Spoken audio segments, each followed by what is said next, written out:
खबर आ रही है टाइटन पनडुब्बी से जुड़ी हुई। अमेरिकी कोस्ट गार्ड ने दावा किया कि टाइटन पनडुब्बी तेज धमाके के बाद हादसे का शिकार हो गई। हादसा 5 दिन पहले तब हुआ जब उस पनडुब्बी में 5 लोग सवार होकर अटलांटिक महासागर में टाइटैनिक जहाज का मलबा देखने गए थे।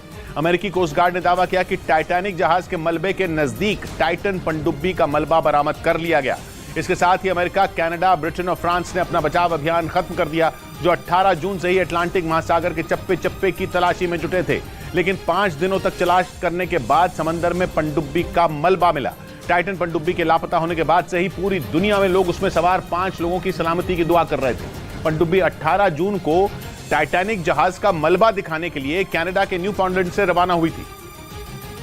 लेकिन अमेरिकी कोस्ट गार्ड के मुताबिक समंदर में उतरने के कुछ देर बाद ही टाइटन पनडुब्बी में तेज धमाका हुआ था, जिससे उसमें सवार सभी 5 लोगों की मौत हो गई। ये पनडुब्बी 18 जून को कनाडा के न्यू फाउंडलैंड से रवाना हुई थी, लेकिन समंदर में उतरने के 2 घंटे बाद ही उसका संपर्क अपने जहाज से टूट गया। जैसे ये खबर सामने आई, अमेरिका और कनाडा की रेस्क्यू टीमों ने अटलांटिक महासागर में सबसे बड़ा अभियान शुरू कर दिया।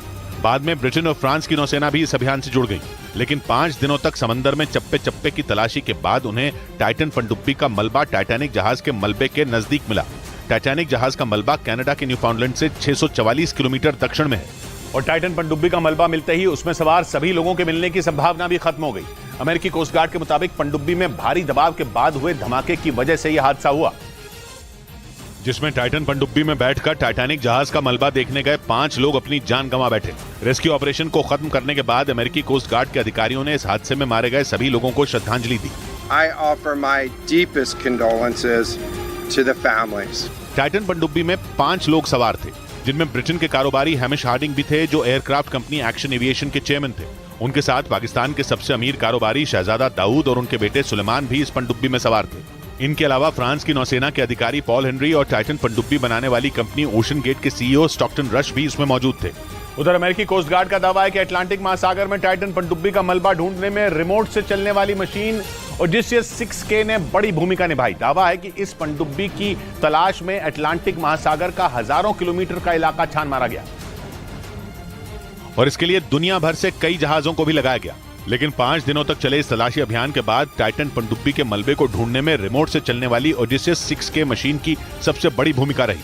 अमेरिकी कोस्ट गार्ड के मुताबिक इस मशीन को अमेरिका की एक कंपनी ने बनाया है, जो समंदर की सतह तक जाने में सक्षम है, और इसी मशीन ने 22 फीट लंबी टाइटन पनडुब्बी की तलाश में टाइटैनिक जहाज के आसपास के पूरे इलाके को छान मारा। दावा है कि काफी तलाशी के बाद ओडिसियस 6K मशीन को टाइटैनिक जहाज के नजदीक ही टाइटन पनडुब्बी का मलबा मिला। इस बीच अमेरिकी नौसेना ने दावा किया कि उसके खुफिया हथियार ने टाइटन पनडुब्बी में हुए धमाके की आवाज सबसे पहले सुनी थी।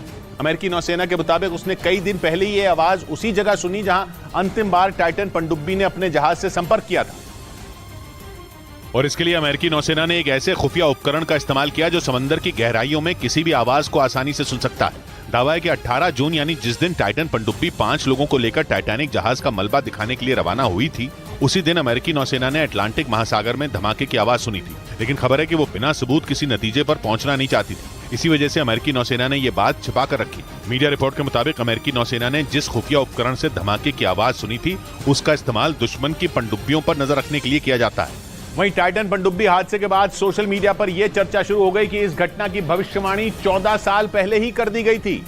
अटलांटिक महासागर में 18 जून को रवाना हुई टाइटन पनडुब्बी में धमाका होने से उसमें सवार 5 लोगों की मौत हो गई और ये सभी लोग टाइटैनिक जहाज का मलबा देखने गए थे। इस बीच टाइटन पनडुब्बी हादसे पर ये अटकलें भी शुरू हो गईं कि 2009 में ही इस घटना की भविष्यवाणी भी कर दी गई थी। अमेरिकी मीडिया रिपोर्ट के मुताबिक 14 साल पहले अमेरिकी animated TV series the Simpsons में इसी तरह के हादसे को दिखाया गया था। उस शो में भी एक पनडुब्बी समंदर में फंस गई थी और फिर तेज धमाके के साथ वो तबाह हो गई थी।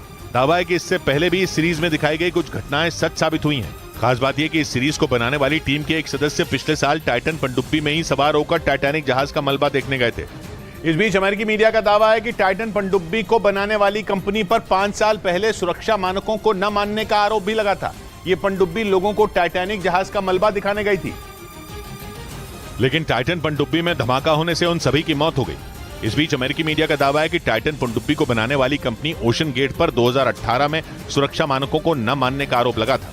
हैरानी की बात यह कि आरोप लगाने वाला ओशन गेट कंपनी का ही एक कर्मचारी था, जिसने 5 साल पहले टाइटन पनडुब्बी में कई खामियों का पता लगाकर अपनी कंपनी को आगाह किया। लेकिन अमेरिकी मीडिया के मुताबिक उसकी सलाह को मानने के बजाय उसे कंपनी से ही निकाल दिया गया था। बाद में उसने पुलिस से इसकी शिकायत भी की थी। अमेरिकी मीडिया का आरोप है कि टाइटन पनडुब्बी में उन खामियों को दूर नहीं किया गया जिसकी वजह से अटलांटिक महासागर में यह पनडुब्बी हादसे का शिकार हो गई।